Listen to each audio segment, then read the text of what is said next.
Everyone, एक बार आप सभी का फिर से मोस्ट वेलकम है हमारे यूट्यूब चैनल जिसका नाम है सक्सेस मंत्रा बाय दीपक राय सर में। आज भी मैं आपके लिए जीके और जीएस के टॉप इंपॉर्टेंट क्वेश्चंस लेकर के आपकी क्लास में हाजिर हुई हूँ। तो इस वीडियो को आप एंड तक देखिएगा और साथ ही साथ अगर आप हमारे चैनल पर न्यू हैं तो हमारे चैनल को सब्सक्राइब ज़रूर करिए एंड हमारे टेलीग्राम चैनल को भी ज़रूर ज्वाइन करिए, जिससे कि आपको जो भी इंपॉर्टेंट अपडेट हम वहाँ पर आपको प्रोवाइड करते हैं वो आपको आसानी से मिल सके। तो चलिए हम अपनी वीडियो को स्टार्ट करते हैं और देखते हैं कि आज की वीडियो में कैसे क्वेश्चंस हैं। क्वेश्चन नंबर फर्स्ट आपकी स्क्रीन पर दिख रहा है, अधिक अन्न उपजाऊ अभियान किस वर्ष में प्रारंभ किया गया था? 1954, 1946, 1948 या फिर 1952। एक अभियान है जिसका नाम था अधिक अन्न उपजाऊ। अब आपसे पूछ रहा है कि किस सन में इसको शुरू किया गया था, तो आपको याद रखना है कि इसका राइट आंसर क्या हो जाएगा। Option number B 1948। अधिक अन्न उपजाऊ अभियान किस वर्ष में प्रारंभ किया गया था? 1948 ईस्वी में प्रारंभ किया गया था। और इसका जो उद्देश्य था इस अभियान को शुरू करने का वो क्या था कि किसानों को कृषि के जो भी नए नए तकनीक होते हैं, आधुनिक तकनीक मान लीजिए, और बीजों का प्रयोग करने के लिए प्रोत्साहित करना था, यानी उन्हें मोटिवेट करना था। ठीक है, बढ़ते हैं अपने नेक्स्ट क्वेश्चन पर और देखते हैं। नेक्स्ट क्वेश्चन है आपके सामने question number second. Question number second आपसे कह रहा है कि वस्तु एवं सेवा कर यानी goods and service tax Bharat में 1 जुलाई किस सन को पेश किया गया था, ये आपसे पूछ रहा है कि जीएसटी को भारत में किस सन में पेश किया गया था, ये आपको बताना है। 2014, 2016, 2017 या फिर 2018। तो आपको याद रखना है इसका राइट आंसर क्या हो जाएगा। Option number C 2017। इसको 1 जुलाई 2017 को इसको प्रस्तुत किया गया था। ठीक है, नेक्स्ट क्वेश्चन है आपके सामने question number third. Question number third आपसे कह रहा है कि मेक इन इंडिया कार्यक्रम कितने क्षेत्रों पर संकेंद्रित है?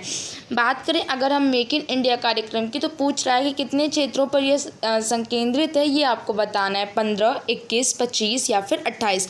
तो इसका राइट आंसर क्या हो जाएगा। ऑप्शन नंबर सी 25, यानी मेक इन इंडिया कार्यक्रम जो है वो 25 क्षेत्रों पर क्या है, संकेंद्रित है। और अगर हम बात करें कि मेक इन इंडिया कार्यक्रम का शुरुआत कब की गई थी, तो आप वो भी याद रखिए कि मेक इन इंडिया कार्यक्रम को 25 सितंबर 2014 कब 25 सितंबर 2014 को नरेंद्र मोदी ने इसको स्टार्ट किया हुआ था और इसके तहत जो है 25 क्षेत्रों को पहचान मिली थी। नेक्स्ट क्वेश्चन है आपके सामने क्वेश्चन नंबर 4। क्वेश्चन नंबर 4 कह रहा है कि कायाकल्प और शहरी परिवर्तन के लिए अटल मिशन, जिसे अमृत के नाम से जाना जाता है, ये किस मंत्रालय के अधीन है? पूछा जा रहा है आपसे कि अमृत जो है वो किस मंत्रालय के अधीन है, ये आपको बताना है। और अमृत योजना का फुल फॉर्म क्या होता है? Atal mission for rejuvenation and urban transformation. Okay, तो आपको बताना है कि किस मंत्रालय के अधीन है। आवास और शहरी मामले, मानव संसाधन विकास, स्वास्थ्य और परिवार कल्याण, और या फिर गृह मंत्रालय। तो इसका राइट आंसर क्या हो जाएगा कि अमृत जो है वो आवास और शहरी मामलों के मंत्रालय के अधीन है। और अमृत मंत्रालय की बात करें कि इसे कब शुरू किया गया था, तो अमृत मंत्रालय की शुरुआत अमृत मिशन की शुरुआत कब की गई थी? 25 जून 2015। कब? 25 जून 2015 को प्रधानमंत्री नरेंद्र मोदी ने इस योजना की शुरुआत की थी, जिसका नाम था अमृत योजना। और ये किस मंत्रालय के अधीन है, तो आप कहेंगे आवास और शहरी मामले मंत्रालय के अधीन है। ठीक है, आगे बढ़ते हैं क्वेश्चन नंबर 5 पे। क्वेश्चन नंबर 5 आपसे कह रहा है कि भारतीय संविधान को क्या माना गया है? संघीय, एकात्मक, संसदीय या फिर रूप विधान में संघीय और भावना में एकात्मक। तो आप याद रखिए कि इसका राइट आंसर क्या हो जाएगा। भारतीय संविधान को माना गया है कि ये रूप विधान में तो संघीय है और भावना में एकात्मक है। तो इसका राइट आंसर क्या हो जाएगा। Option number D. और इसी तरीके से भारतीय संविधान को अर्धसंघात्मक संविधान भी कहा जाता है। ठीक है, आगे देखते हैं नेक्स्ट क्वेश्चन। नेक्स्ट क्वेश्चन है आपके सामने क्वेश्चन नंबर 6। भारतीय संविधान अपने नागरिकों को किसकी समानता का वचन देता है? भारतीय संविधान जो है अपने नागरिकों को किस बात की समानता का वचन देता है? अभिव्यक्ति और विश्वास, हैसियत और अवसर, विचार और अभिव्यक्ति या फिर अवसर और अभिव्यक्ति। इन चारों में से ऐसा कौन सा ऑप्शन है जिसे कि इंडियन कॉन्स्टिट्यूशन अपने नागरिकों को प्रोवाइड किया हुआ है? तो आप कहेंगे इसका राइट आंसर क्या हो जाएगा, हैसियत और अवसर। यानी इसका राइट आंसर क्या हो जाएगा, ऑप्शन नंबर बी, हैसियत और अवसर। भारतीय संविधान अपने नागरिकों को सामाजिक, आर्थिक और राजनीतिक न्याय, विचार, अभिव्यक्ति, विश्वास, धर्म और उपासना की स्वतंत्रता और अवसर की समानता प्रदान करता है। तो इसका राइट आंसर क्या हो जाएगा, ऑप्शन नंबर बी, हैसियत और अवसर। यानी अपॉर्चुनिटी जो होती हैं वो जो है सबको बराबर दी गई हैं। नेक्स्ट क्वेश्चन है आपके सामने, क्वेश्चन नंबर 7। क्वेश्चन नंबर 7 कह रहा है कि वस्तु एवं सेवा कर जीएसटी भारत में 1 जुलाई को किस सन में पेश किया गया था। क्वेश्चन रिपीटेड है, एक बार इसका आंसर आप फिर से याद रख लीजिए कि वस्तु एवं सेवा कर जीएसटी यानी जिसे हम गुड्स एंड सर्विस टैक्स कहते हैं, भारत में उसे कब पेश किया गया था, 1 जुलाई 2017 को। इसका राइट आंसर क्या हो जाएगा, ऑप्शन नंबर सी, 1 जुलाई 2017। बढ़ते हैं अपने नेक्स्ट क्वेश्चन पे। नेक्स्ट क्वेश्चन है क्वेश्चन नंबर 8। क्वेश्चन नंबर 8 आपसे कह रहा है कि मेक इन इंडिया कार्यक्रम कितने क्षेत्रों पर संकेंद्रित है, 15, 21, 25 या फिर 28।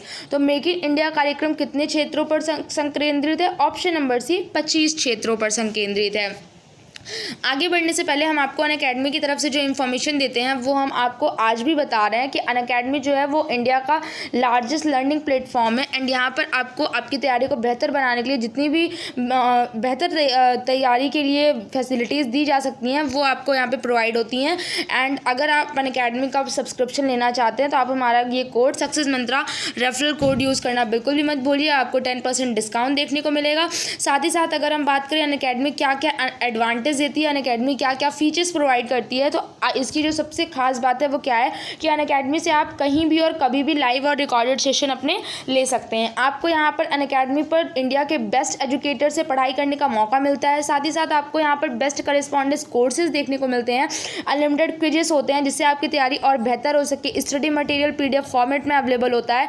यानी आप समझ सकते हैं कि हर वो कोशिश की जाती है आपकी तैयारी को बेहतर बनाने के लिए। तो अनअकैडमी से बेटर प्लेटफॉर्म कोई नहीं हो सकता है आपकी तैयारी को एकदम सीरियस तरीके से करवाने वाले। और अगर अभी तक आप जो है अनअकैडमी का सब्सक्रिप्शन नहीं लिए हैं और अनअकैडमी का सब्सक्रिप्शन लेने की सोच रहे हैं तो बिल्कुल भी लेट मत करिए, क्योंकि बहुत ही जल्दी इसके प्राइजेस क्या है, हाइक होने वाले, प्राइजेस बढ़ने वाले हैं। तो अगर आप अभी अनअकैडमी का सब्सक्रिप्शन लेते हैं तो आपको हमारा रेफरल कोड यूज़ करने पर 10% का डिस्काउंट देखने को मिलेगा। साथ ही साथ यहाँ पर बैच कोर्सेज जो है बहुत ही अच्छे स्टार्ट हो रहे हैं। UP SSC और UPSC कैटेगरी में आपको बहुत सारे प्रैक्टिस सेट, स्कॉलरशिप टेस्ट वगैरह देखने को मिलेंगे। तो अगर आप अभी प्लस का सब्सक्रिप्शन लेते हैं तो देखिए फी क्राइटेरिया की बात करें तो अगर 12 मंथ का आप सब्सक्रिप्शन लेते हैं तो 12 मंथ का पैकेज जो है वो कितने का है, 9,350 का है। लेकिन जैसे ही आप हमारा रेफरल कोड सक्सेस मंत्रा यूज़ करते हैं तो आपको 9,350 कितने का पड़ जाता है, 8,415 का पड़ जाता है। तो अगर अभी आप अनअकैडमी का सब्सक्रिप्शन लेने की सोच रहे हैं तो बिल्कुल भी लेट मत करिए। एंड अगर आप प्लस का सब्सक्रिप्शन ले रहे हैं तो हमारे रेफरल कोड को बिल्कुल भी भूलिएगा मत, उसको यूज़ करना ताकि आपको 10% का डिस्काउंट देखने को मिले। बढ़ते हैं अपने नेक्स्ट क्वेश्चन पे। ये तो रही अनअकैडमी से रिलेटेड इन्फॉर्मेशन। अब देखते हैं हमारे क्वेश्चंस क्या हैं। क्वेश्चन हमसे कह रहा है कि कायाकल्प और शहरी परिवर्तन के लिए अटल मिशन, जिसे अमृत के नाम से जाना जाता है, किस मंत्रालय के अधीन है। आवास और शहरी मामले, मानव संसाधन विकास, स्वास्थ्य और परिवार कल्याण या फिर गृह मंत्रालय। तो इसका राइट आंसर क्या हो जाएगा, आवास और शहरी मामले इस मंत्रालय के अधीन है अमृत योजना। ठीक है, नेक्स्ट क्वेश्चन है आपके सामने कि ईस्ट इंडिया कंपनी ने किस वर्ष में कोलकाता में सर्वोच्च न्यायालय की स्थापना की थी। अगर हम बात कर ले ईस्ट इंडिया कंपनी की तो उसने किस वर्ष में कोलकाता में सर्वोच्च न्यायालय की स्थापना की थी, ये आपको बताना है। आपके ऑप्शंस दिए हुए 1757, 1965, 1773 या फिर 1792। तो देखिए जो 1773 का रेगुलेटिंग एक्ट था उसके तहत कोलकाता में सर्वोच्च न्यायालय की स्थापना की गई थी। और इसके लिए जो एग्जैक्ट डेट थी वो कब की गई थी, 26 मार्च, कब, 26 मार्च सन 1774। तो देखिए इस दिन जो है द लेटर ऑफ पेशेंट यानी द लेटर ऑफ पेशेंट के जरिए इसको किया गया था। लेकिन अगर आपसे ये पूछा जाता कि किस एक्ट के तहत, अब इसका राइट आंसर क्या कहेंगे, 1773। और बाकी मैंने एग्जैक्ट डेट आपको मेंशन कर दी है। नेक्स्ट क्वेश्चन पे चलते हैं। नेक्स्ट क्वेश्चन है आपके सामने कि भारतीय संविधान सभा में कुल कितनी महिला सदस्य थी, 12, 13, 15 या फिर 17। तो इसका राइट आंसर क्या हो जाएगा, भारतीय संविधान सभा में कुल 15 महिला सदस्य थी। तो इसका राइट आंसर क्या हो जाएगा, ऑप्शन नंबर सी, 15। भारतीय संविधान सभा में कुल कितनी महिला सदस्य थी, तो आपको बताना है 15 महिला सदस्य थी। ठीक है, नेक्स्ट क्वेश्चन है आपके सामने, निम्नलिखित में से किसने पहले 1935 में संविधान सभा का सुझाव प्रस्तापित किया था। यानी इन चारों में से ऐसा कौन सा ऑप्शन है जिसने सबसे पहले ये कहा था कि संविधान सभा बननी चाहिए? नेहरू, जेपी नारायण, गांधी या फिर एमएन रॉय? तो आपको याद रखना है कि इसका राइट आंसर क्या हो जाएगा, option number D, M N Roy. M N Roy ने सबसे पहले कब 1935 में बोला था कि संविधान सभा बननी चाहिए। वर्ष 1935 में सबसे पहले एमएन रॉय ने ही इसको जो है सुझाव इसका प्रस्तावित किया था, और इसको मूर्त रूप देने के लिए यानी संविधान सभा बनने के लिए सबसे पहले जो कार्य है वो पंडित जवाहरलाल नेहरू ने किया था। और पंडित जवाहरलाल नेहरू और भीमराव अंबेडकर ऐसे लोगों का भारतीय संविधान के बनने में बहुत ही महत्वपूर्ण योगदान रह चुका है। ठीक है, नेक्स्ट क्वेश्चन है आपके सामने कि संविधान सभा के पहले अध्यक्ष कौन थे? Doctor B R Ambedkar, doctor Sachchidanand Sinha, doctor Rajendra Prasad या फिर उपयुक्त में से कोई नहीं। यहाँ पर एक बात आप याद रखिए कि संविधान सभा का पहला अध्यक्ष पूछा है, ना कि स्थायी या अस्थायी पूछा है। अगर आपसे पहला अध्यक्ष पूछेगा तो आप किसको, आपके माइंड में तुरंत आना चाहिए कि हमें जो ऑप्शन है उसमें अस्थायी अध्यक्ष को टिक करना है। तो इसका जो राइट आंसर है वो क्या हो जाएगा कि डॉक्टर सच्चिदानंद सिन्हा, क्योंकि आपसे ही सिर्फ ये पूछा है कि पहला अध्यक्ष कौन था। अगर आपसे ये पूछा जाता कि भारतीय संविधान के पहले अस्थायी अध्यक्ष कौन है, स्थायी, तो आप डॉक्टर राजेंद्र प्रसाद को लगाते, लेकिन अभी जो है आप किसको लगाएंगे, डॉक्टर सच्चिदानंद सिन्हा को, क्योंकि वो संविधान सभा के पहले अध्यक्ष थे। कब से कब तक थे, तो ये भी आप याद रखिए 9 दिसंबर 1946 को थे। 9 दिसंबर 1946 को ने बनाया गया था, जो कि 11 दिसंबर को ने जो है हटा करके स्थायी अध्यक्ष को बना दिया गया था। तो इसका राइट आंसर क्या हो जाएगा, ऑप्शन नंबर बी, सच्चिदानंद सिन्हा हो जाएगा। ठीक है, नेक्स्ट क्वेश्चन भी पढ़ते हैं। नेक्स्ट क्वेश्चन है हमारे सामने कि संविधान सभा की अल्पसंख्यकों की उप समिति के अध्यक्ष का नाम बताइए। संविधान सभा में अल्पसंख्यकों के लिए जो उप समिति बनी थी उसके अध्यक्ष का नाम क्या था, ये आपसे पूछा है। अल्लादी कृष्ण स्वामी अय्यर, बी पट्टाभी सीतारमैया, एच.सी. मुखर्जी या फिर के.एम. मुंशी? तो याद रखिए आप इसका राइट आंसर क्या हो जाएगा, एच.सी. मुखर्जी। क्या हो जाएगा, एच.सी. मुखर्जी जो है वो संविधान सभा की अल्पसंख्यकों की उप समिति के अध्यक्ष रह चुके हैं। संविधान सभा ने संविधान के निर्माण के लिए बहुत ही अलग अलग जैसे कि डिपार्टमेंट्स बनाए थे, उसमें से 8 बड़ी समितियाँ थी। कितनी, 8 समितियाँ जो है बड़ी थी, जो मेजर रोल निभा रही थी संविधान के बनने में। जैसे उन लोगों के नाम क्या थे, संघ शक्ति समिति, संघीय संविधान समिति या फिर प्रारूप समिति, मौलिक अधिकारों के लिए ये अल्पसंख्यकों की समिति हो गई, और मौलिक अधिकारों की उप समिति हो गई। यानी ऐसे अगर मेजर समितियों की बात की जाए तो कितनी समितियां थी, 8 समितियां थी। उसमें से एक समिति थी अल्पसंख्यकों की उप समिति, उसका आपसे अध्यक्ष पूछा है, तो अध्यक्ष आप याद रखिए एच.सी. मुखर्जी हो जाएंगे। ठीक है, नेक्स्ट क्वेश्चन है आपके सामने कि ड्राफ्टिंग कमेटी के चेयरमैन कौन थे। ड्राफ्टिंग कमेटी के चेयरमैन कौन थे, ये आपसे पूछा है। N Gopal Swami, KM. Munshi, N Madhav Rai या फिर डॉक्टर बी आर अम्बेडकर? तो ड्राफ्टिंग कमेटी की चेयरमैन कौन थे, डॉक्टर बी आर अम्बेडकर या फिर डॉक्टर भीमराव अम्बेडकर थे। ठीक है, नेक्स्ट क्वेश्चन है आपके सामने कि भारत का संविधान लिखा गया था 2 वर्षों में, 2 वर्षों से अधिक किंतु 3 वर्ष से कम अवधि में, 3 वर्षों में या फिर 3 वर्ष से अधिक अवधि में? तो इसका राइट आंसर क्या हो जाएगा, ऑप्शन नंबर बी, 2 वर्षों से अधिक किंतु 3 वर्ष से कम अवधि में। कैसे, तो ये भी आप देखिए कि क्या टाइमिंग लगी थी, 2 ईयर 11 मंथ एंड 18 डेज। यानी देखिए 2 मंथ से तो 2 साल से तो ज़्यादा टाइम लगा है, लेकिन 3 साल से कुछ दिन कम लगे हैं। तो इसका राइट आंसर क्या हो जाएगा, ऑप्शन नंबर बी, 2 वर्ष से अधिक किंतु 3 वर्ष से कम अवधि में। बढ़ते हैं हमने नेक्स्ट क्वेश्चन पे। नेक्स्ट क्वेश्चन देखते हैं कि क्या कह रहा है। नेक्स्ट क्वेश्चन है, हाल ही में जारी घोषणा के अनुसार किस राज्य में फूल प्रसंस्करण केंद्र की स्थापना की जाएगी। यानी किस घोषणा के अनुसार किस राज्य में फूल प्रसंस्करण केंद्र की स्थापना की जाएगी, केरल, आंध्र प्रदेश, उत्तर प्रदेश या फिर कर्नाटक? तो आपको राज्य बताना है कि किस राज्य में फूल प्रसंस्करण केंद्र की स्थापना की जाएगी, और ये आपको करंट से रिलेटेड क्वेश्चन है, तो इसका राइट आंसर क्या हो जाएगा, ऑप्शन नंबर डी, कर्नाटक राज्य। ठीक है, नेक्स्ट क्वेश्चन पर देखते हैं। नेक्स्ट क्वेश्चन क्या कह रहा है, पराबैंगनी किरणों से मेट्रो कोच को सैनिटाइज करने वाली भारत की पहली मेट्रो सेवा कौन बनी है। यानी अल्ट्रावायलेट जो रेज होती हैं उससे मेट्रो कोच को सैनिटाइज करने वाली भारत की पहली मेट्रो सेवा कौन बनी है, Kolkata metro, Lucknow metro, Delhi metro या फिर मुंबई मेट्रो? तो आप याद रखिए कि इसका राइट आंसर क्या हो जाएगा, लखनऊ मेट्रो। लखनऊ मेट्रो जो है उसमें जो है अल्ट्रावायलेट किरणों से मेट्रो कोच को सैनिटाइज करने वाली ये पहली मेट्रो सेवा बन चुकी है। ठीक है, नेक्स्ट क्वेश्चन देखते हैं क्या कह रहा है हमसे। नेक्स्ट क्वेश्चन हमसे कह रहा है कि आर्द्र भूमि के संरक्षण संरक्षण एवं प्रबंधन के लिए भारत का पहला केंद्र किस शहर में स्थापित किया जाएगा। यानी आर्द्र भूमि को संरक्षित कैसे करें और इसके प्रबंधन के लिए भारत का जो पहला केंद्र है वो किस शहर में स्थापित किया जाएगा, ये आपसे पूछा है।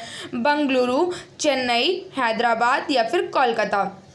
इन चारों में से ऐसा कौन सा शहर है जहाँ पर आर्द्र भूमि के संरक्षण और प्रबंधन के लिए भारत का पहला केंद्र स्थापित किया जाएगा। तो इसका राइट आंसर क्या हो जाएगा, ऑप्शन नंबर बी चेन्नई हो जाएगा। ठीक है, और ये आज की हमारी वीडियो का सबसे लास्ट क्वेश्चन। देखते हैं कि ये हमसे क्या कह रहा है। क्वेश्चन कह रहा है कि किस कंपनी द्वारा IPO यानी इनिशियल पब्लिक ऑफर जारी किया गया है। किस कंपनी ने इनिशियल पब्लिक ऑफर जारी किया है ये आपको बताना है। GIC, LIC, NTPC या फिर ONGC। ठीक है, तो किस कंपनी ने IPO या फिर इनिशियल पब्लिक ऑफर जारी किया है, तो इसका राइट आंसर क्या हो जाएगा, ऑप्शन नंबर बी LIC हो जाएगा। ठीक है, ये थे आज की हमारी वीडियो के मोस्ट इंपॉर्टेंट क्वेश्चंस। एंड आपको कमेंट सेक्शन में हमें होमवर्क में बताना है कि LIC की स्थापना कब हुई थी। आपको बताना है कि इसकी स्थापना कब हुई थी, यानी किस सन में हुई थी। ठीक है, तो आप इसका आंसर हमें कमेंट सेक्शन में ज़रूर बताएंगे अगर आपको इसका आंसर पता होगा। एंड हम सबके आंसर्स आप ज़रूर दीजिएगा सब लोग। हम भी देखना चाहते हैं कि कितने लोगों के आंसर्स इस होमवर्क के सही होते हैं। आप बताइएगा कि LIC की स्थापना किस वर्ष में की गई थी।